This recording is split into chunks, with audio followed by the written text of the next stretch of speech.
আসসালামু আলাইকুম সুপ্রিয় বন্ধু, আমি মোহাম্মদ শাহিদুল ইসলাম জুয়েল, জোহান পাখিওয়ালা পিজন ফার্ম, গোয়ালচামট, ফরিদপুর থেকে আপনাদের সবাইকে সুস্বাগত জানিয়ে উপস্থিত হয়ে গেলাম ছোট্ট একটি ভিডিও নিয়ে। বন্ধুগণ, আজকে আপনাদের মাঝে আমার খামারের কবুতরের গোসলের ভিডিও নিয়ে উপস্থিত হয়েছি।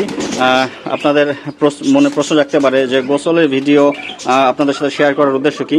আসলে বন্ধুগণ, আমরা আমাদের শখের কবুতরের খামারে অনেক পরিষ্কার পরিচ্ছন্নতা অবলম্বন করে থাকি, বা পরিষ্কার পরিচ্ছন্নতা করতে গিয়ে অনেক সময় জীবাণুনাশক স্প্রেও করি মাঝে মধ্যে। কিন্তু কবুতরের শরীরটাকে জীবাণুমুক্ত করার জন্য উত্তম যদি কোনো পদ্ধতি থেকে থাকে, সেটা হলো এদের গোসলের পানিতে একটু জীবাণুনাশক ঔষধ বা স্যাভলন বা পটাশ মিশিয়ে এদের শরীরটাকে জীবাণুমুক্ত করে দেওয়া। তো সেই ক্ষেত্রে সেই দিকটা চিন্তা করেই আমি আমার কবুতরগুলোকে করানোর সময় গোসলের পানিতে একটু পটাশ মিশিয়ে দিয়েছি।